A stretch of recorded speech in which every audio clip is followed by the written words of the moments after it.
Station, this is Houston. Are you ready for the event?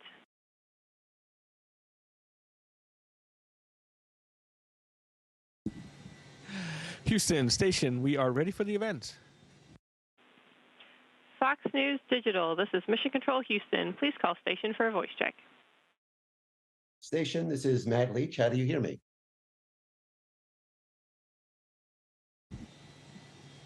We've got you loud and clear. Welcome to the International Space Station. Thank you. It's a privilege to speak to you both. Thank you for taking the time. I'll start with my first question. You both traveled to the ISS on a SpaceX rocket. How has space travel changed from your perspective since the introduction of commercial spaceflight?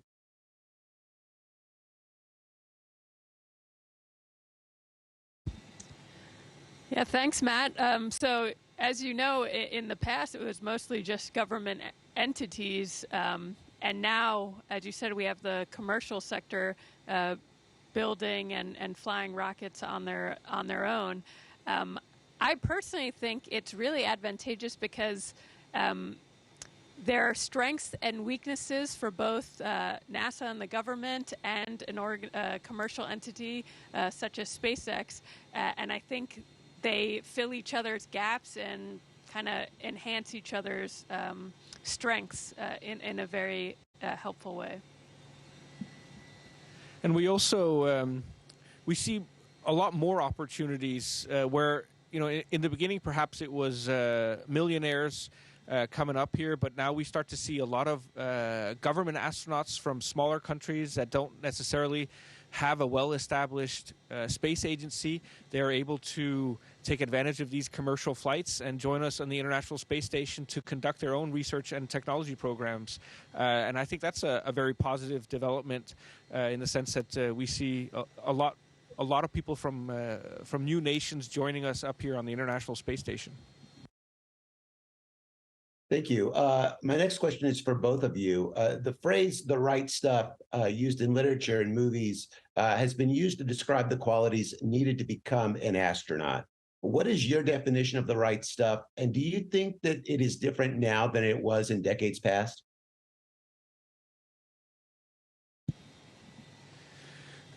Yeah, to some extent, I think definitely the right stuff has changed somewhat. In the beginning, spaceflight was very, very experimental, and typically it was characterized by short, high-risk flights. Today, we see much longer duration missions on board the space station, which means that interpersonal skills play a much bigger factor in the selection of astronauts.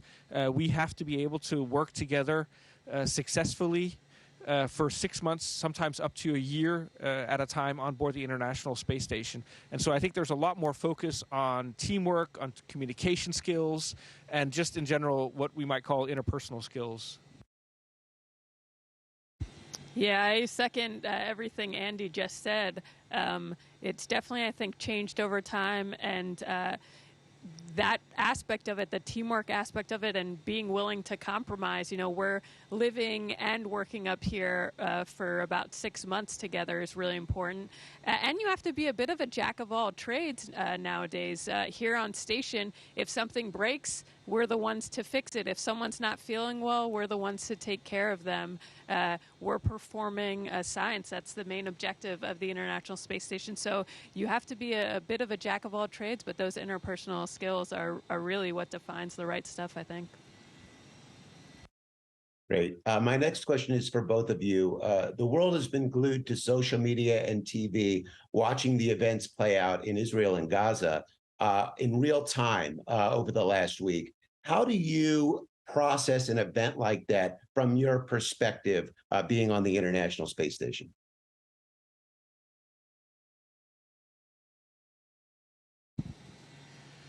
You know, that's a really good question. I think one of the things we experience up here is a different perspective of the world, of our planet. A lot of people call it the overview effect. We see the Earth as a single planet that we all share together. You don't see borders between countries, and so you get an idea that perhaps borders are something artificial. There's not often a good reason why a border exists where it is. And because you see or experience the planet as a whole, you realize we're all humans living side by side. And perhaps if we could learn to cooperate a little bit better, to learn to live peacefully side by side, many of our problems, many of our challenges in daily life would disappear, because many of them are self-created, unfortunately.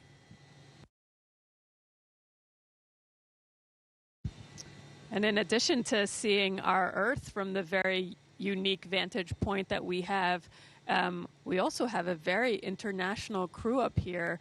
Andy is from Denmark, myself and Laurel are from the United States, Satoshi from Japan, and we have 3 Russian cosmonauts, and we all live and work together as a crew, and you just realize that really there's much more that unifies us, and we have much more alike than we have different.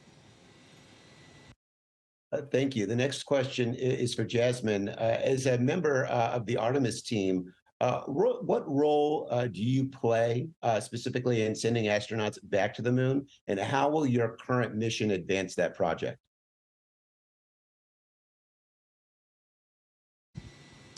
Yes, so I worked on the human landing system quite a bit before being assigned to this mission. And in terms of what we'll contribute here on ISS to the HLS and the Artemis missions, as well as even going further, after the moon onto Mars, a lot of the human research ties in directly, specifically when you the Artemis missions, and especially the ones landing on the moon, are a bit different than the Apollo missions were in the past. We're going to be, the travel there will take a bit longer, and that will prepare us to operationally understand how we need to operate when we go on a several months long mission to Mars, and what's our state when we land. Are we ready to perform spacewalks right away? Are we able, is our vestibular system good to land the spacecraft on the surface of the moon or of Mars? And so a lot of the studies we're doing now, for example, the CIPHER study that's going on, they took some data before we launched on how we operate in a suit. And then right after landing, basically, they'll be taking data to see how we do at that point. So I think a lot of that carries over. Great. And Andreas, my next question is for you. 6 months on the space station is a long time. How do you prepare for this type of mission? And also, what type of things do you have to do to mentally prepare for a situation that could potentially impact you, like Frank Rubio's did, where he ended up on the station twice as long as he thought he would?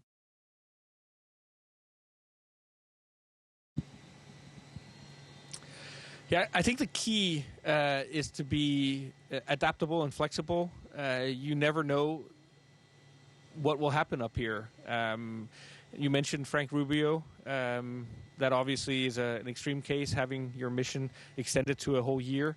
But even, we have had some unexpected challenges in the last couple of weeks. We were planning to do 2 spacewalks that have been rescheduled for a later time because of a coolant leak. And so there are always these unexpected challenges, but we work together with a fantastic team at Mission Control in Houston that are able to respond and help us overcome any challenges. And for us, it's all about being adaptable and flexible, which also is a big part of our training. Jasmin mentioned it earlier, being a jack of all trades, and that's certainly something that we have to be able to be up here for 6 months, because you never know what situation is going to develop and what you need to fix or to work on. Great. Thank you both.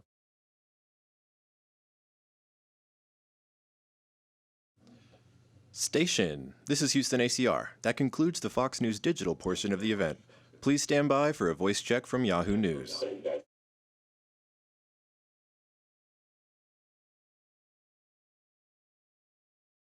Station, this is Rebecca Corey. How do you hear me?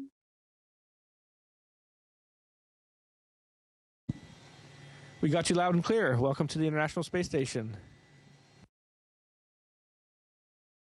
Great. First of all, thank you so much for taking the time to do this, both of you. I'm a health reporter for Yahoo News, so I'm really interested in the physical changes that happen to your body when you spend a long time in space. So for both of you, what have you personally found to be the biggest health challenge while in space so far?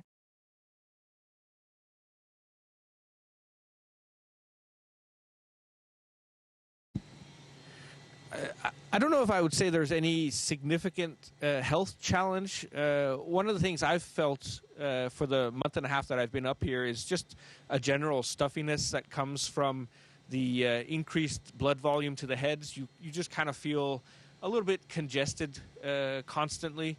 But apart from that, I don't think there are any significant health things that I've noticed. Yeah, and I've been pretty lucky. I thankfully haven't experienced the stuffiness that Andy and several others experience up here. I would agree. In general, I'd say I feel my body recovers a lot faster up here. One thing I will say is I definitely feel the need. You know, we're scheduled to work out 2.5 hours a day, and I do feel the need and the want to do that because we're not using our muscles regularly as we would back on Earth. And for Jasmin, hundreds of men have flown in space, but there's still only a few dozen women who have been selected to do so. So what do you think is the biggest misconception people have about women and their ability to complete a space flight? And how do you think or hope your mission in space can help change that?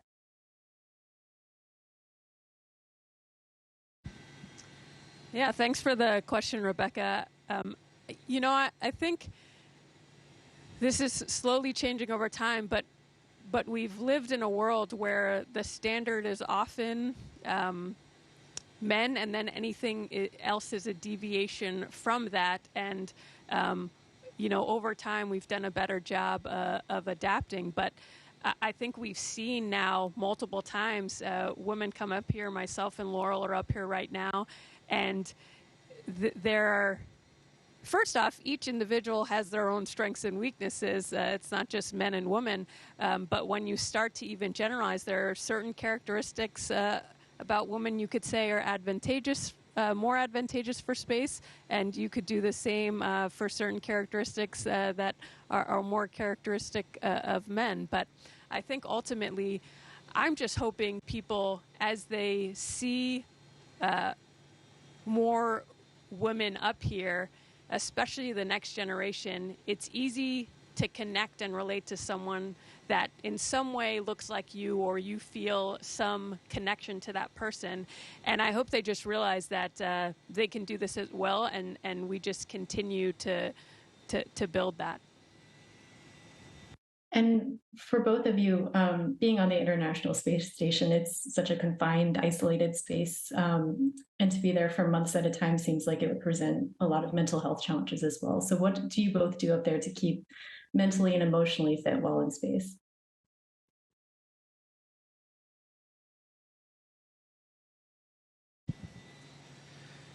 You know, I don't think we really feel any challenges when it comes to our mental health. And maybe it's because of the time we've spent training on Earth together as a crew. We spent the last year and a half.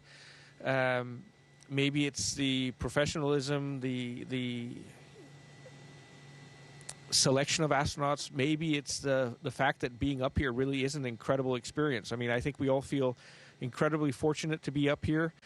We enjoy each other's company. The work that we do is interesting. We have an opportunity to look down at our beautiful planet in the evenings and in our free time.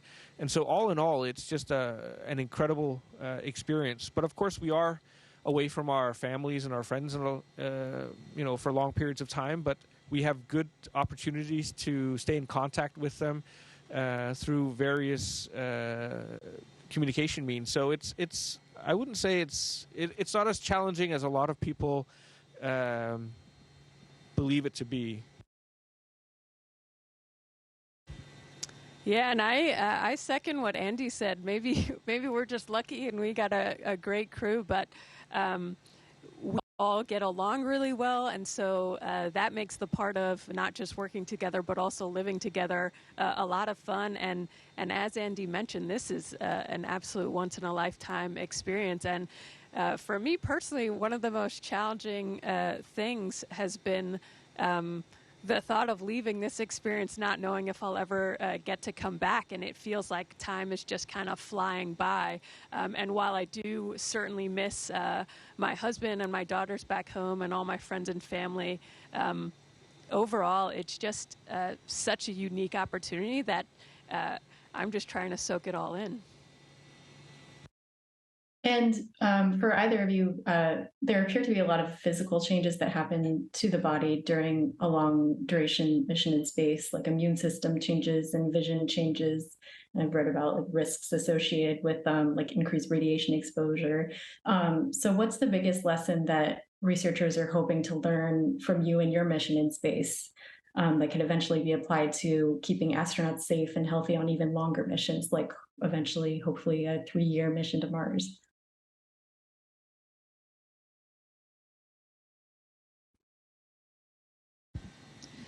Yeah, Rebecca, I think we're constantly learning more and more about the impacts of spaceflight on the human body. You know, it's one of those things where you have such a small number in the grand scheme of things of people that have flown in space that it's often hard to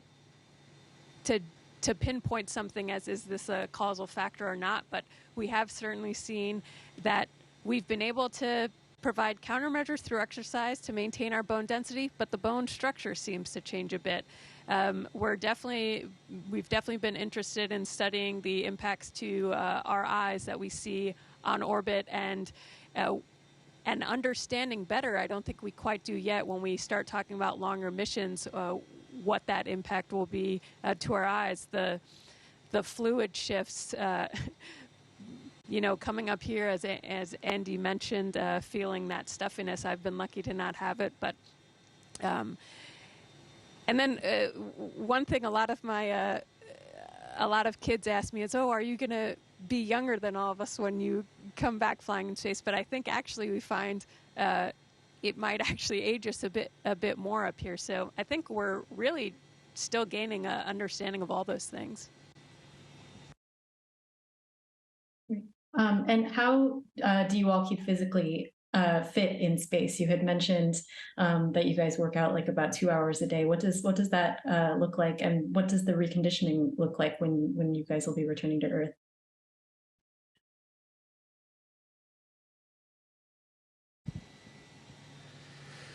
Well, so as you mentioned, we exercise 2.5 hours a day.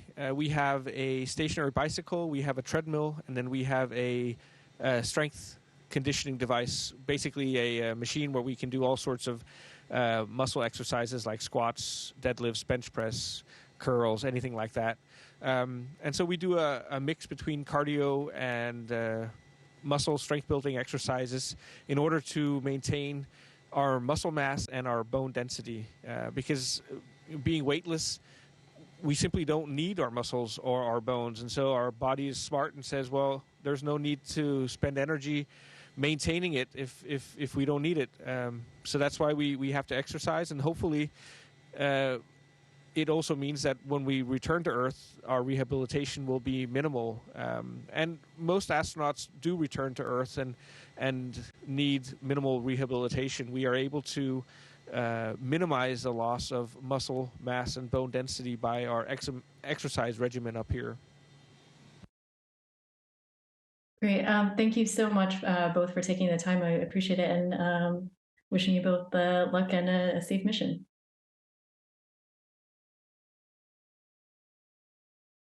Thank you very much. It was a pleasure talking with you. Station, this is Houston ACR. That concludes the event. Thank you to all the participants from Fox News Digital and Yahoo News. Station, we are now resuming operational audio communications.